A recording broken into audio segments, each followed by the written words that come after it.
Good evening, viewers out there. You're welcome to another interesting edition of Impact TV. Impact Television is a conventional TV program and also online. Today on the program, we're going to interview a seasoned senator, a man who has done so much for his community.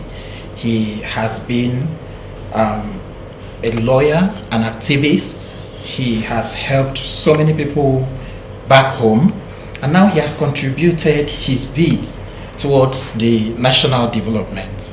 He is no other than Senator Ibrahim Musa. He has been a lawyer, like I said earlier. He has practiced for more than 20 years. Aside from that, he is representing the people of Niger North Senatorial District, and he's the Vice Chairman, Senate Committee on Trade and Investment. Now, he has metamorphosed from the politician he was to a national figure. He was a member of NPP, and thereafter CPC when it metamorphosed to now he's also a member of the All Progressives Congress. Ladies and gentlemen, please join me in welcoming Senator Ibrahim Musa to the program. Good evening.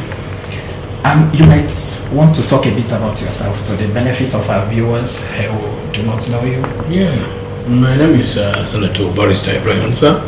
I was born in Kwantagora, town of Niger State, in the year 1964.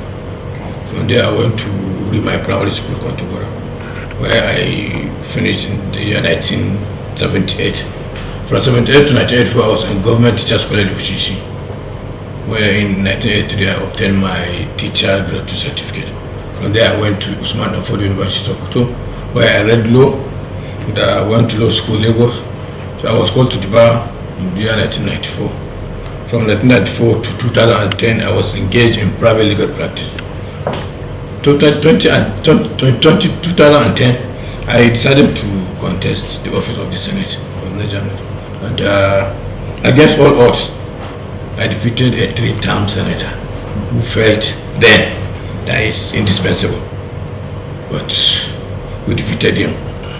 Distinguished Senator, I'm actually coming to that because the statistics that I have here was that you polled 131,872 votes against his 83,778 votes. Now, how did you do that? You were just a barrister. You know that he referred to you as just a barrister who doesn't know anything about national politics. Now you came out and you... It's only being mischievous. You cannot compare myself, a lawyer, with just a retired police officer. You understand me? Just a retired police officer. I have been in the legal practice. I went to university, to the law school, called to the bar. Somebody who has not gone to tertiary institution, just went from secondary school, went to the police. How can you say just a lawyer? It's just a misconception. All right. Now, distinguished Senator, for most parts of your career, I've learned, and also from my research, that you were even representing people who could not pay their legal bills in the court. You were helping them out, and you were doing so much at the same time towards the development of your community. Yeah. Now, in those years when you were not earning so much money, how were you surviving, having to cope with sponsoring so many people in school and not being paid legal fees? You know, you were helping the desperate. The fact is that I was contented. You understand me? If you have contentment in you, definitely you will not have any problem. You will not suffer. Just be contented with whatever you have. That is the secret about my success. Then. Alright, distinguished. Let's look at the more serious issues that is plaguing us as a nation now. Recently, we've all noticed the price of crude oil. It goes down and down every day. Now, what do you think? How do you feel this is going to affect our economy? The managers of our economy are reckless. You understand me? They, I will call them bunch of corrupt individuals. Because over the years, the price of oil has been going up and up. They go for 110. 110. At some point it was That is it. 120. Now, just not less than 5 to 6 months that this thing have dropped. You get me? If we have been very prudent in the management of our economy, we would not have been crying by now. What is the need of us crying? You get me? Over the years, our benchmark for budget is just 70, not even up to 80, 75, 70 something. Where are the excesses? Okay, that is when the crude oil Was selling for over 100 and something. okay, the benchmark Used to be for a national below 8. budget. Okay. You understand me? Then where are the excess? If we have been prudent, you understand me, we would have been crying by now. But these people stole this money. You understand me? They stole the money. That is why we are into this situation today. But if we have reserved what we have earned over the years, we don't have to be in this problem. So, distinguished senator, the former central bank governor, that is Charles Soludo, raised some critical issues some weeks back. Now, he said that some part of the money is from what he's been able to calculate that has been stolen or mismanaged. I want to quote his word, that has been stolen or mismanaged or simply stolen. Has amounted to about 30 trillion naira. Yes. Now, having said this, what do you think? Do you think Charles Soludo, he should be in a position to know, and he should be in a position to know what he's talking about? Yeah. So, do you think this figure represents the correct issues? Very, very correct. So don't forget that Soludo was a former central bank governor. We're talking about Charles Soludo being in a position. Yes.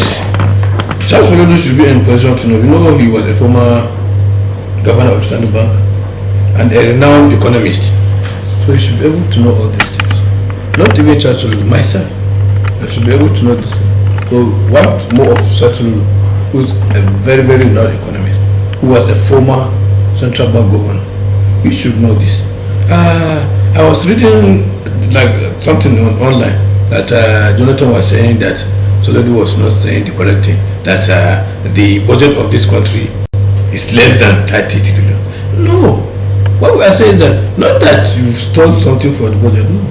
Something that accrued to this country was not accounted to.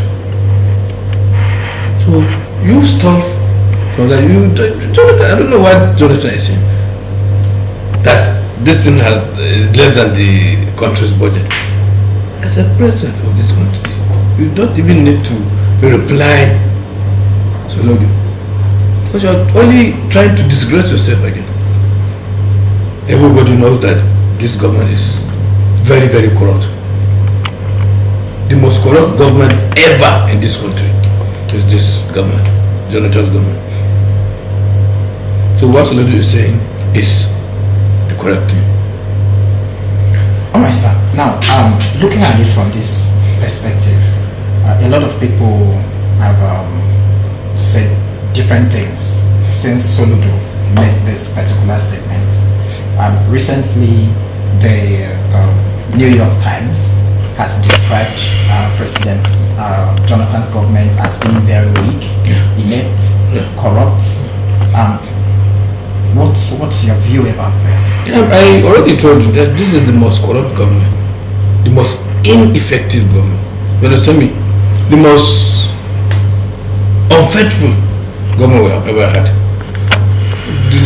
They are just trying to underestimate, you understand me, the intelligence of the people of this country.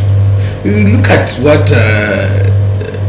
Jonathan was saying some few days ago when he went to commission this thing, one electricity project, that he has fulfilled his 2011 promises he made. You're telling me the issue of electricity that you have fulfilled. Let me tell you one thing that you don't know. This is just because we are here today. When we are on holidays, this National Assembly is always in dark.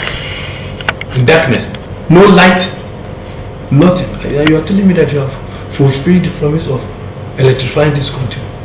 You and me know where you are staying now. Sometimes you spend 20 hours without light.